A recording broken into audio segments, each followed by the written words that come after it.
Yes, it would be much more wonderful, and I would advise those people who have completed MRCP and MRCS to do further complete FRCS and FRCP also. So that would be the best. And so with this nice small words, I would like to start the baseline classes. And I would like to, for the start, it would be better if I start only with, of course, my professional knowledge, that is the urology and the nephrology part of it. And actually, this would be a good session for me, I believe. And yeah, so this you can see, this is my thing. And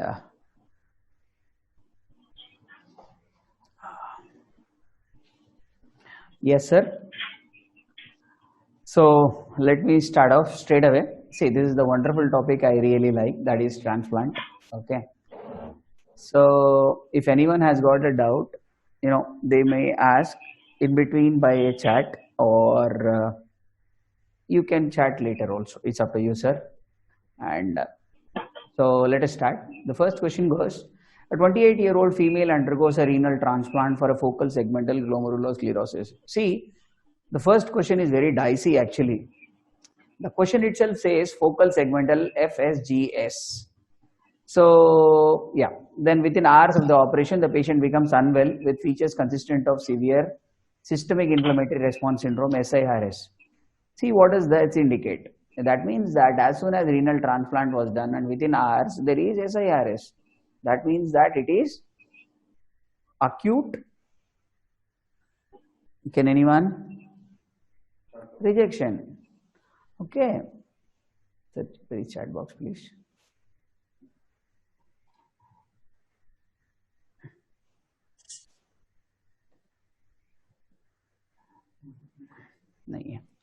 Okay, so this is acute rejection actually, frankly speaking. The patient is immediately taken back to theatre and transplant kidney is removed. Yeah, of course. What was the type of immunoglobulins that are responsible for graft rejection? Now, taken for granted, first of all, I would like to tell that in renal transplant, one needs to know what are the diseases which go for recurrence. That means once you transplant, patient might get again. That is one among them is focal segmental glomerulosclerosis, and the other is IgA nephropathy. Okay, these are the two things which are very important. And see, whenever a patient gets SIRS, that is acute rejection, that means he already has antibodies to it, man. Okay, it is not an immediate, it is an immediate sort of a rejection, but that there are antibodies. That means the patient is already exposed to them. See, among the options right away here, IgG, immunoglobulin G is the one which is a long-term antibody. That means that the patient is already exposed to some antigen. He has got an antibody. That is why those immunoglobulin IgG is the correct answer for this sort of a question. So the important thing in transplantation and transplant biology is to remember that about the HLA antigens. Everyone knows that the important antigens are HLA, DP, DR and DQ. Remember, sir, I am telling you again and again, HLA, DR is the one which is more important. Okay, more than anything else. See, we only type for HLA and RH antigens. Okay, and we go for transplantation. There are compatible and non-compatible sort of a transplantations. Okay, and we can also grade like cadaveric transplants and living donor transplants. Living donor transplant is nothing but a living donor would give the kidney and immediately it is transplanted. Cadaveric transplants are those transplants which we get from road traffic accidents, RTAs, or from there we get in the kidney and then it travels for some distance and then we transplant it. And good thing is that the morbidity and mortality is very less for living donor more than cadaveric. And actually cadaveric transplants come into high risk transplants because the immunosuppression also is very high. Now, so post-operative problems are as simple as that. The most important thing is ATN, that is acute tubular nephrosis of the graft, and vascular thrombosis. Vascular thrombosis occurs, that is the another reason for See, there can be technical problems. One is, and the other is because of these immunoglobulins, and the patient already has got antibodies to it. Okay, urine leakage, UTI, they can be tackled. UTI is within the first month of the surgery. Urine leakage, there can be some technical problems. Okay, and we have to see, because the creatinine level goes down from somewhere around 10, 8 to less than 1. So the patient, all uremia will stop to cease, and the new kidney takes over. So all these are some post-operative problems. Now, defining the graft failures, acute. See, there is one thing is hyperacute, then acute, then chronic. These are the simple types of graft rejections we have. Taking for hyperacute rejection, believe me, I have operated some 10 to 15, seen some hyperacute rejections. While operating itself, just you join the artery, it's done. The whole kidney goes pink and blue. It's gone. We just have to clamp, remove the kidney, it's done. Okay. That is because of the hypersensitivity reactions. Acute graft failure and this chronic graft failures can be taken care of. Acute graft failures, yes, we can give horse serums, we have so many things, rabbit serums and all. Apart from the immunosuppression, we can give. Chronic graft failure is anticipated in many grafts if the hypertension is not in control and if there is inadequate immunosuppression. Which I can tell you for sure. Okay, that you can call it chronic graft allopathy or nephropathy. So I think we have seen much of transplant. Yeah, see, another question is transplant now. So this is a case of 54-year-old gentleman, end-stage diabetic nephropathy, okay, and being assessed for a renal transplant. Now see this, this is a good question actually. See, he's a 54-year-old gentleman, end-stage diabetic nephropathy. Diabetic nephropathy is nothing but, sir, that is Kimmel-Stein-Wilson kidney. You must know what is going on. That is arteriolosclerosis at the level of the glomerulus. Okay. Now, does diabetic, leave around the question, would you, does anyone know if the diabetic nephropathy, if the patient is transplanted, does it recur? Yes, it does. Okay. And like in the previous question I was talking about, and this question is pretty simple, sir. Actually, HLA matching, which is the HLA most important antigen to match, that is HLA-DR. Okay. Now,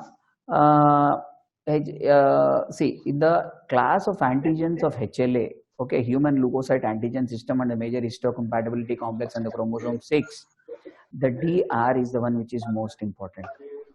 The DR antigen gives you much of the information and also about the transplant to be done or not.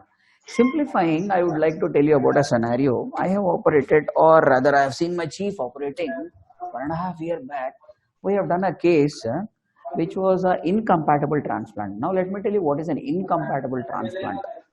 Incompatible transplant means that the patient would have got some, like, take it for example, usually if the transplant is between B positive and a B positive, it is a compatible transplant. If it is between B positive and O positive, it is an incompatible transplant. So, you can see, sir, like,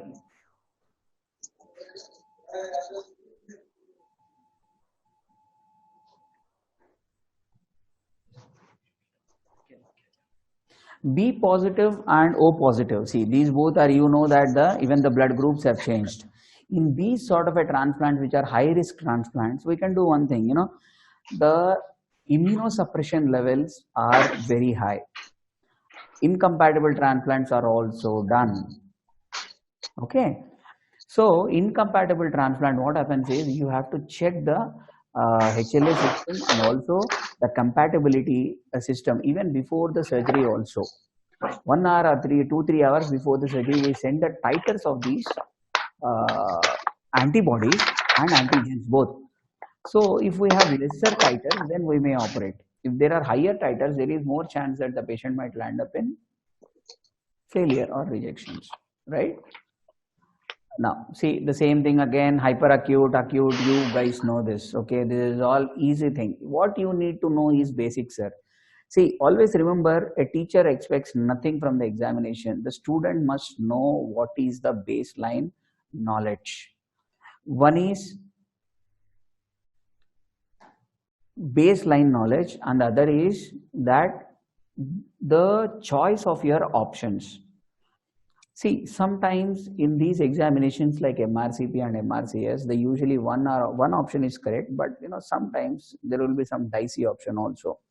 It will be the option, the next option will be very juicy. Okay, don't fall prey for it. That is why I would advise you to read and look into the videos and look for the teaching, classic teaching, and I would like to progress. If I were you, I would have done the same thing. Next, let me start for this. Okay, but I can't.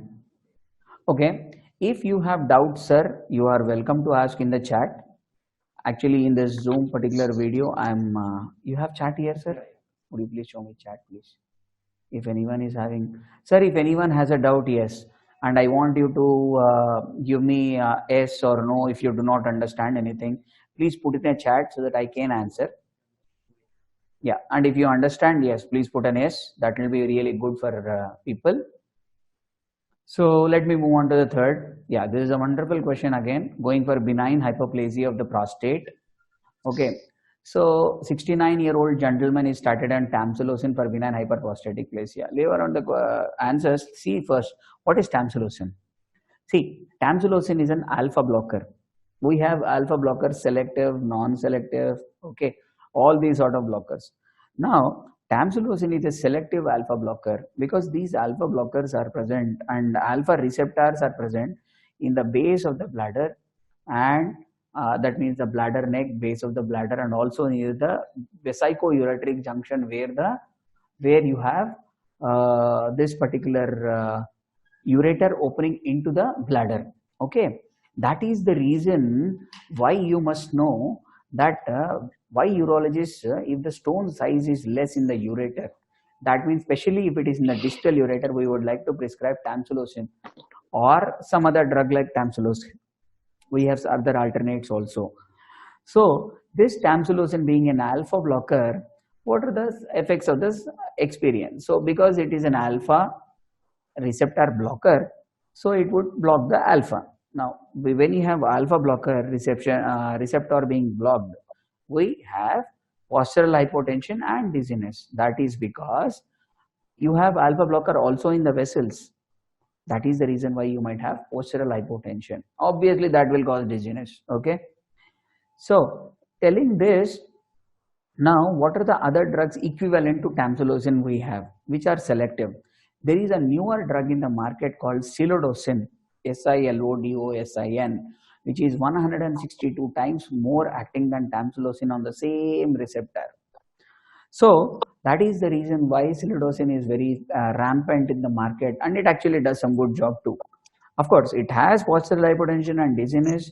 It also has, and take it for granted, sir, tamsulosin doesn't cause dizziness, postural hypotension in everyone. Maybe somewhere around 1 in 100 or 1 in 500. That's it. Okay. Now, the last point called erectile dysfunction and reduced libido. This is a good question to be discussed. When for benign prostatic hyperplasia, when the size of the prostate is more than 45 grams and there is significant obstruction, we may add tamsulosin and also dutasteride combination to the patient. Dutasteride is which this blocks the testosterone. Okay, it stops conversion of testosterone to dihydrotestosterone, dutasteride. So dutasteride is the one which causes erectile dysfunction and reduced libido. Coming about this fourth option, urgency and erectile dysfunction, actually that is not correct. I told you erectile dysfunction is the problem with this dutasteride, not with tamsulosin per se. And coming to retention and nausea, retention is relieved.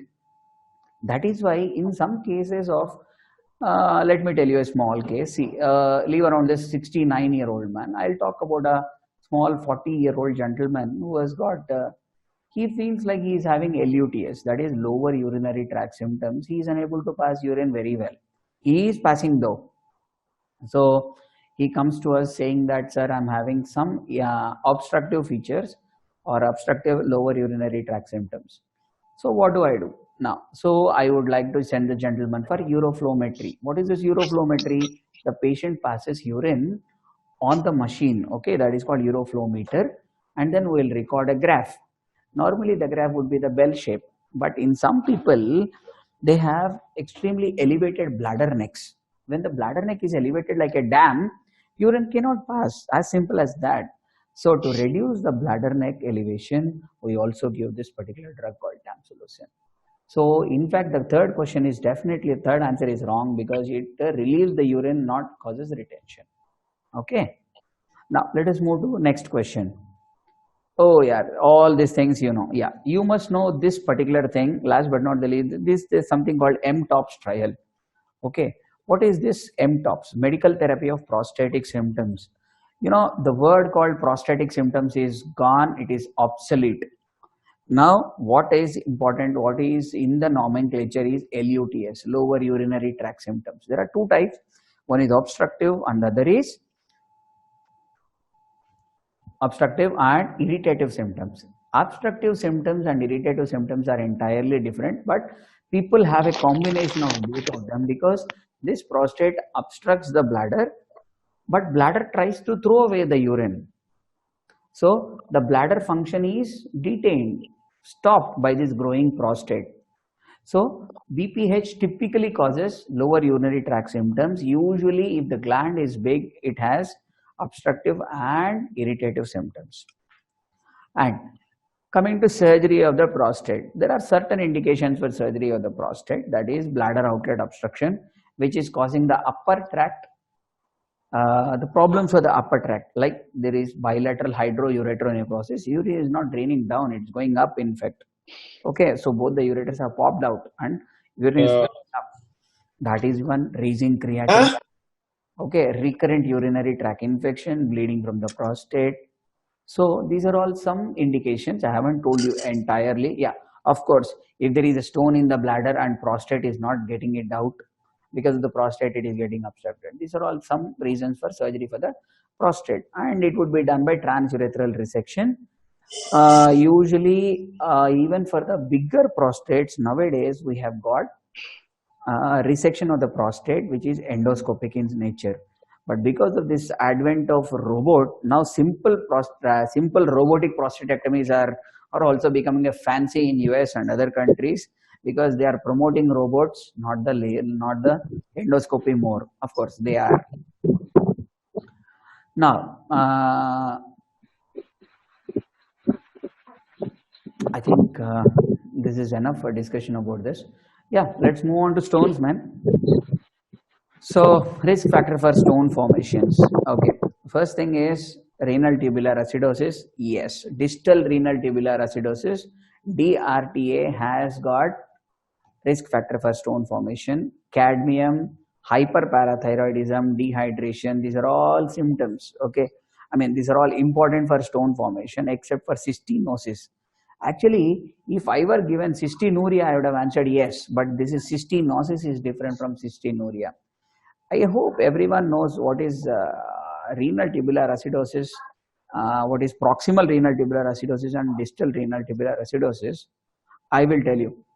Now, see, yeah, correct. So cystinosis is not a risk factor. Actually, cystinuria is a risk factor, because there are, you know, that cystine stones are always there. And remember, cystine stones are partially opaque. They are not totally radio opaque. Okay, that is the reason why when it comes to a CT scan for a stone, that is the gold standard, and that is that to a plain CT, that is called NCCT, non-contrast CT scan. When in case of emergency, or if the patient says pain abdomen, you think it is renal colic or ureteric colic, okay, then the best option is to go for non-contrast CT scan. Okay, you may ask me, yes, ultrasound is the best, and that is for an initial screening. But if you want to make the stone out properly, yes, go for a CT scan, NCCT. That is the perfect one. Okay, and no one questions you. Even the urologist would love you saying this. Yeah, bhai, you have done a CT scan, done. That's good.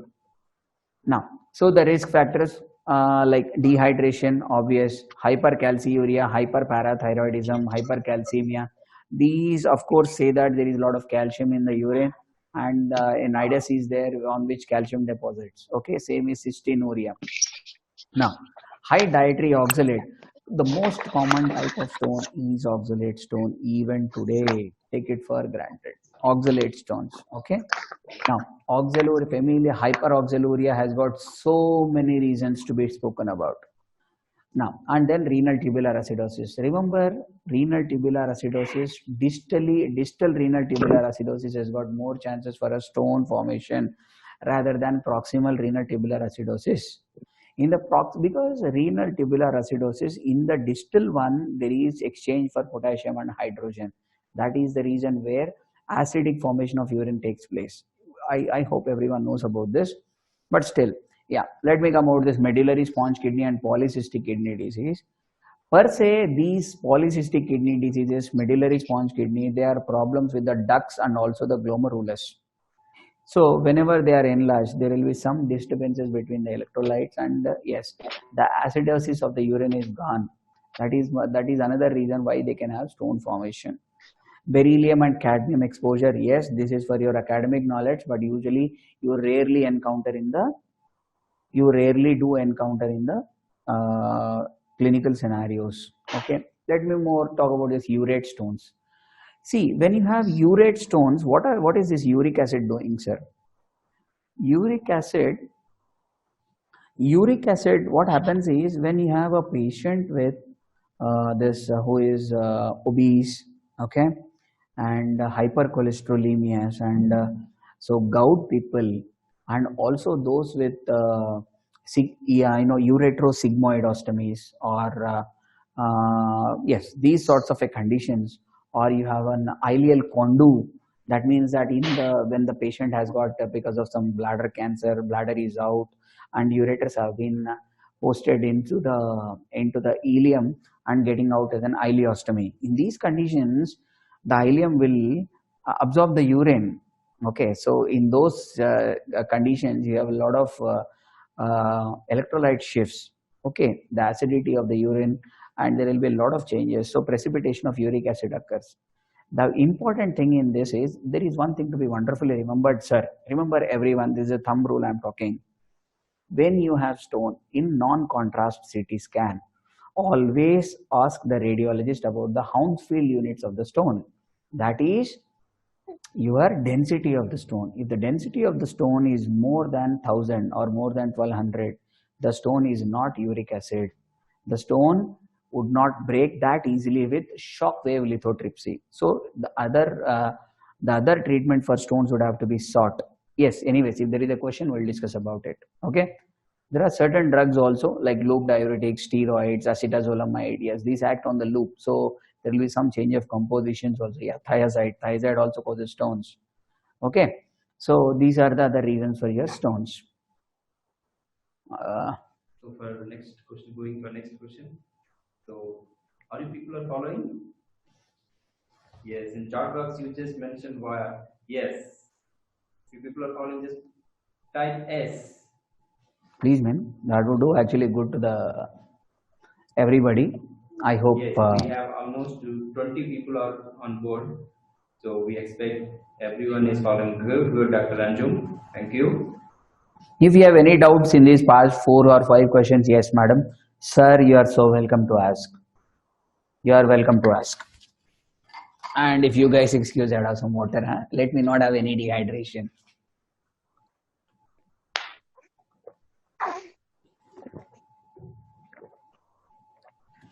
Shall we start, guys? Girls, both? Okay, now let us move. A 65-year-old gentleman. See, the key word is key number 65. He's old enough. Actually, you cannot call him old. According to the recent classification, up till 65, it is middle age now. Okay, so 65-year-old gentleman, colorectal cancer, renal clinic. 3 points. Now, he has performed a protein creatinine ratio. What is this now? See, this is a wonderful question. You know, if you would ask a nephrologist a protein creatinine ratio, he would be cheering his heart and mind up. And the thing is complaining of frothy urine. What does frothy urine say? Frothy urine indirectly indicates that there is a lot of protein in the urine. Remember this, okay? Now, these results, okay, they have already done the test. Wow, wonderful. So, suggestive of nephrotic range. What is nephrotic range? 4 plus. 4 plus proteinuria on a 24-hour urinary collection. Now, assuming, see, he wants us to assume because he wants you to answer correctly, nothing else. If the proteinuria is related to colorectal cancer, okay, that is it, man.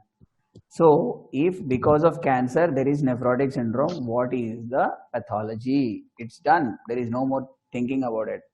That is membranous glomerulonephritis. Remember, this is one and the last. Membranous MGN, membranous glomerulonephritis, is because of cancers when it comes in elderly people. Okay.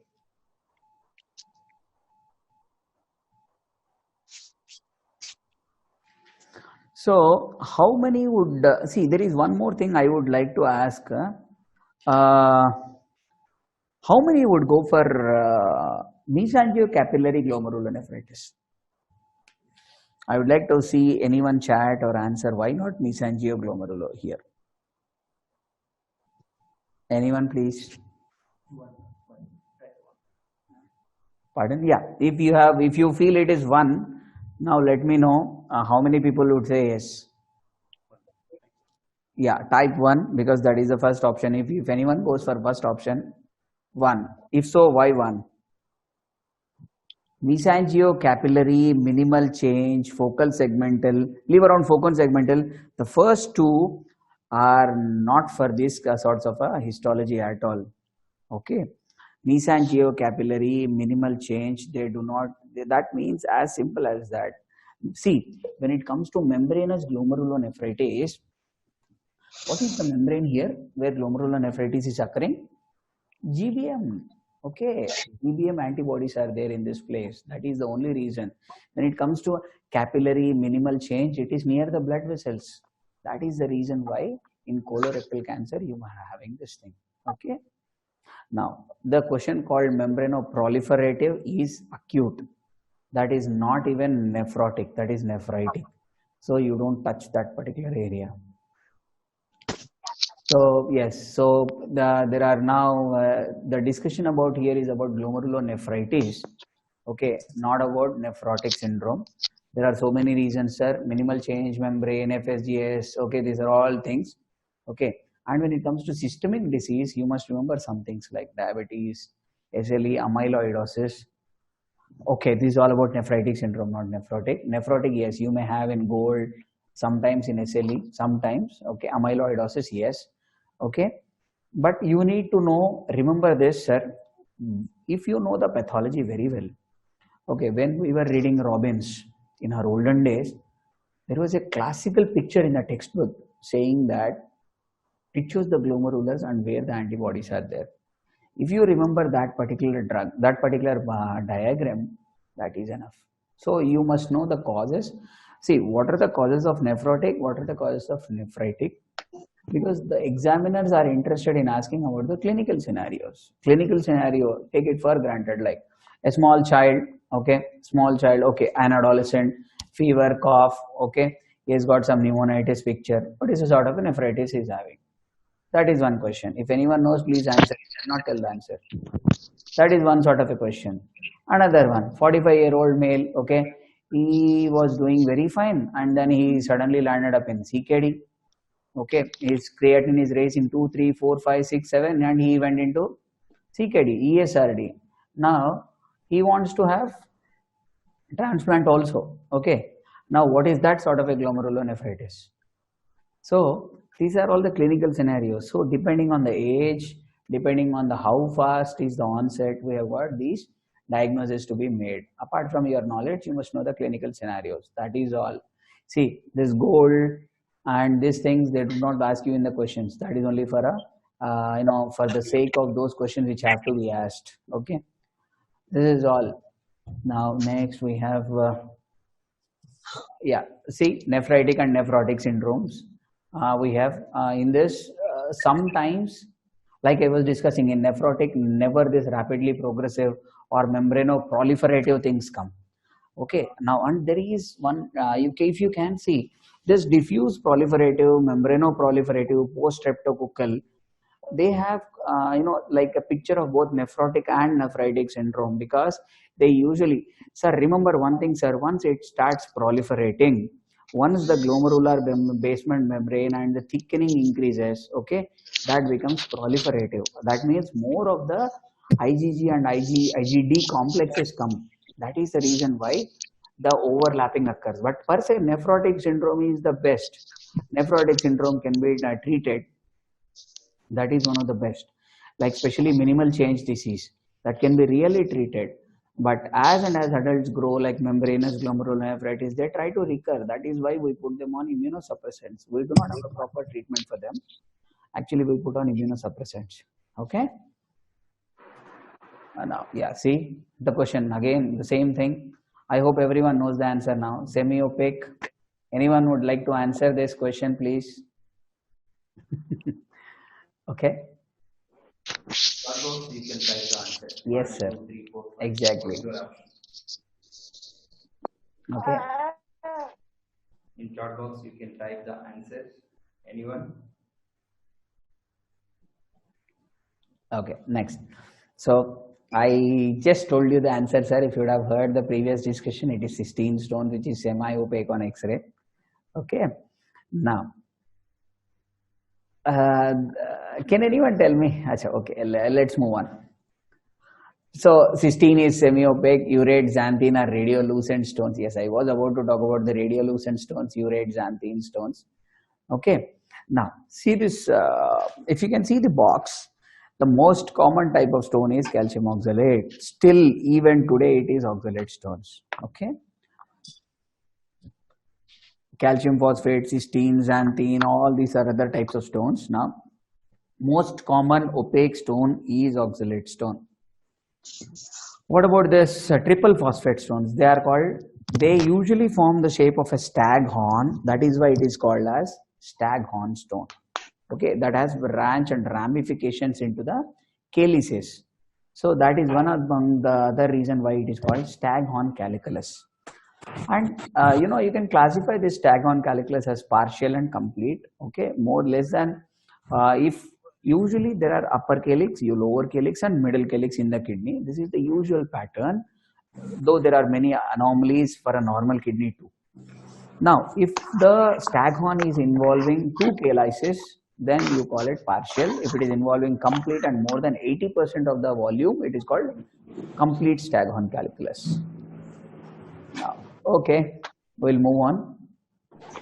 What is the most likely outcome following a diagnosis of minimal change nephropathy in a 10-year-old male? Like I was telling, minimal change nephropathy, okay, you have podocytes, it can be absolutely treated just with steroids, okay, and if it recurs, you may go in for immunosuppression with cyclosporine, okay, or there are some newer drugs now. So the best answer is full recovery. Remember, sir, there are two important things here. One is minimal change, and the other is 10-year-old male. Like I was telling the scenario, you got it, man. As simple as that. Okay. Now, would not these cases go for a renal replacement therapy? Yes, they might go in for a renal replacement therapy only when there is acute kidney injury, AKI, but not every time, because full recovery is the thumb rule in minimal change. So relapses are possible. Okay. And yeah, see, the wonderfully pathophysiology has been written here. T cell and cytokine mediated damage to the glomerular membrane, that is causing polyanion loss, so that podocytes get damaged and all these sorts of electrostatic charges, disturbances occur, and permeability is gone, so the proteins are gone. That is the reason why you have 4+ of urine. Okay. Now, minimal change disease. See this, sir, you can tell that it is a disease of the children. It is a disease of children, and of course 25% in adults because of some other problems. Now, nephrotic syndrome, you know very well, bhai sahab. It is easily said and done. Hypertension is not there. If there is hypertension, it is nephritic syndrome. 4+ proteinuria. Remember this. And the diagnostic is definitely biopsy, because biopsy is the one. See, you say yes. If you do not see, if anyone says, you don't take it for granted. Always see with your eyes. then you say yes. That is the reason why ultrasonography has got less selectivity. Okay, rather I would like to go for CT scan for every stone. That is the best I can talk.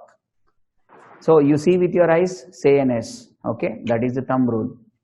Yeah, like I told, majority of the cases are steroid responsive. Cyclophosphamide, these are the immunosuppressants are the best treatment of the choice.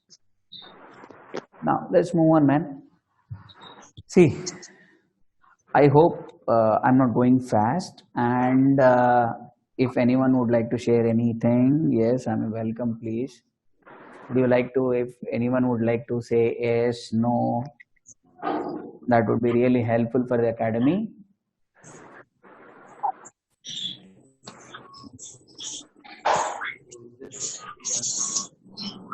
Can anyone answer the next question rather than me talking?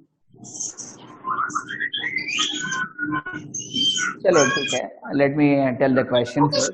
34-year-old gentleman injected heroin. Okay, done. 10 years he has been injecting. My goodness, you have already been in delirium. Wonderful. You notice on the computer that his serum create has been slowly raising over the recent years. Okay, got it. His latest results are so and so. Sodium is less, potassium normal, bicarb normal, urea is okay, creatinine is a bit okay. What is the most likely cause of his deterioration? Here he needs to ask, what is heroin nephropathy? That's it. As simple as that. Okay. It is not chronic pyelonephritis because it's not anemia. See, heroin injection would have caused him IV infections and all this stuff. I accept that, but pyelonephritis, chronic pyelonephritis usually not comes.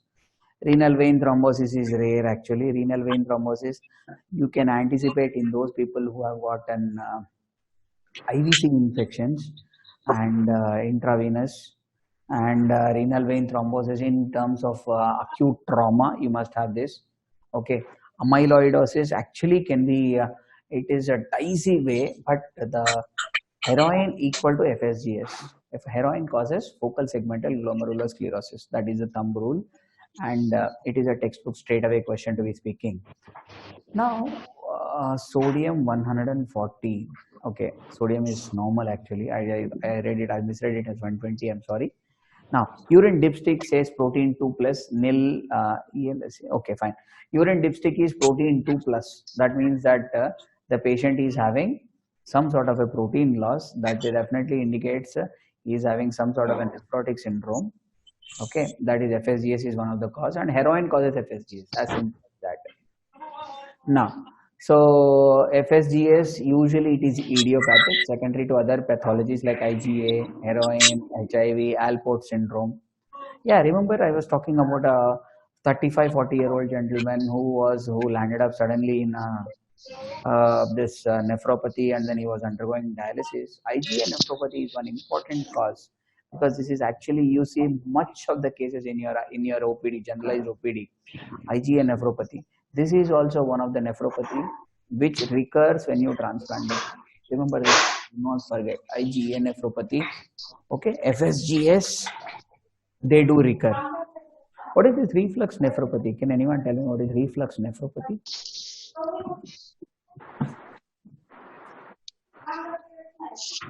Anyone?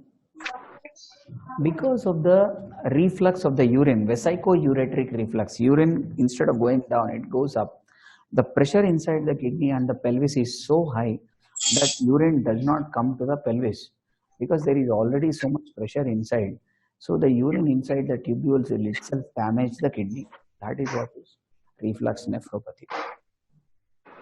Now, yeah, we can see that there is sclerosis next to the Bowman's capsule and perihilar region. Okay, that is the focal segmental, and you can have diffuse sclerosis also sometimes. Now, let us, most common stone useful in the prevention is oxalate. Why pyridoxine? See, this thiazide diuretics, lithium, allopurinol, leave around all these. The simple answer is pyridoxine. Why? Because in the pyridoxine metabolism itself, you are the one to get oxalates. Okay, so And coming to the answer for this question, oh, do we have to discuss all the renal colic now? In the BOWS published guidelines, actually newer guidelines have come for the BOWS, and yeah. So okay, let me discuss a bit about renal colic. Okay, like I was telling, if you feel renal colic, if the patient is renal colic, then he must have these symptomatology. One is he must have some pain, be it at the renal angle or be it the patient has to be the stone. If it is in the ureter, then patient will have pain radiating to the groin, sometimes to the base of the penis, sometimes to the up to the testis. And this is the indication. That means that patient is colic. And the patient will say, "Sir, my pain is coming, going, and coming, going, and it is sustaining." That means as the bolus of the urine is pushing the stone, urine is trying to either bypass the stone or it is pushing the stone down. That is where he is having the pain because the pressure inside or pressure above the stone is high, right? So that is the reason. Now, the classic treatment of choice is, of course, the analgesics. And analgesics, you go for anything. Classically, they say diclofenac sodium you can give apart from smooth muscle relaxant, sometimes like drotaverine, which is an anticholinergic, that also does a good job. But it is not just the pain. Now you must know where the location of the stone is and what next to be done so that you can hand over the case as a GP to the specialist. For that reason, you need an investigation. The preliminary investigation, what you have in your hand, usually, if it were us, if it were me, in our institute, we used to be taught ultrasound, so we used to see if there is hydronephrosis of the kidney or there is swelling of the kidney, then immediately, because the ultrasound we cannot make out the ureteric stones properly, we know that there is something which is obstructing. That is why kidney is swollen. So you send him for non-contrast CT scan, right? Then you do a CT scan, locate the stone, then you call in for the next consultant, whoever is taking care of the case. Yeah, like I was telling, non-contrast CT scan is the best, and within 14 hours of admission, actually you don't have that much of time for Indian patients. Okay, and now once you do the CT scan would tell you definitely with accuracy what is even the density of the stone. Okay, if density of the stone is less than 800 or 900, if it is inside the kidney, if it is less than 1 centimeter, yes, it can be taken for shock wave lithotripsy. If it is bigger than that size, then it is better that you puncture the kidney and get the stone out. That is called PCNL, percutaneous nephrolithotomy. And if the stone is somewhere on near to 1 centimeter, if it is in the lower ureter, it can be tackled by ureteroscopic lithotripsy. So these are multiple options. There are multiple options for ureteric obstruction and treatments. Okay. So I'd like to switch on to next question. Yeah, like I was telling you about shockwave, ureterorhinoscopy, percutaneous nephrolithotomy, and there are certain other types of stones like calcium, oxalate, uric acid, and all stuff. Now, yeah, this is another straightforward question. Now that 47-year-old women, loin pain, hematuria, blood is there, leukocytes are there, protein is there. Now that this is classically indicative that because there is leukocyte, protein, and blood, there is definitely some urine infection now. If there were protein 4 plus, I would have thought of something else like nephrotic syndrome or something, or nephritic syndrome rather. Now that in this question there is a proteus infection frankly given off. Now see, they have already given an X-ray demonstrated staghorn calculus. What is the most likely composition of the stone? Staghorn is straight away triple phosphate stone, that is struvite stone. Now let me tell you a small story about the Struve. Okay, you know who coined the term struvite? What is this struvite? This particular guy called John Struve, he is from Finland. He is a geologist actually. So then he is the one on his name the struvite stone has been given. Okay, so and you know this thing. Shall we? Yeah, see, this is the wonderful scenario. Next question, I have been telling you, 38-year-old male, concentrated urine despite drinking water, tonsillitis, that is upper urinary tract infection. He has got blood pressure high, urine dipstick, protein, blood, nitrites negative. See, nitrites is negative, so this is not infection. Protein 1 plus, blood 3 plus, infection. This is nephrotic syndrome. This is nephritic syndrome. As simple as that. Okay, because nitrites are negative, infection is not there, blood is acceptable, okay, and proteins are there, upper urinary tract infection, so it is nephritic syndrome. This is all, it is accepted. Okay, now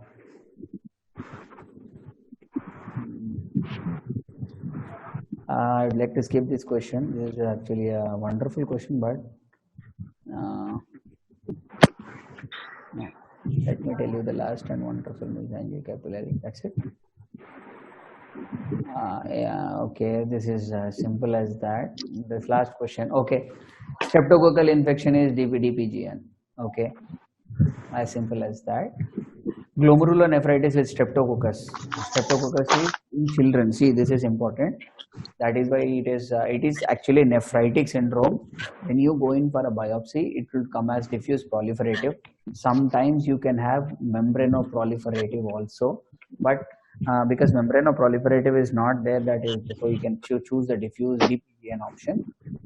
And so that's it, guys. Stop karo. So I would like to thank you, one and all, and I would like everybody to join the academy and then go in for an online class. And I would like all of you the best of luck to get into not alone MRCP. I would like you to go for FRCP and also further more specializations, and do your best. Thank you. And I would hand over the mic to our director. Thank you, guys. Thank you.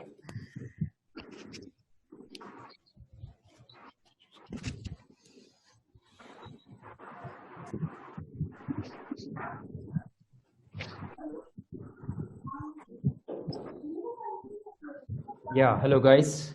How was the session? How was Dr. Karthik sir session? It was great, right? It was amazing. So easy to understand. So he'll be with us to teach renal sciences. So now guys, this is the time to announce our two surprises.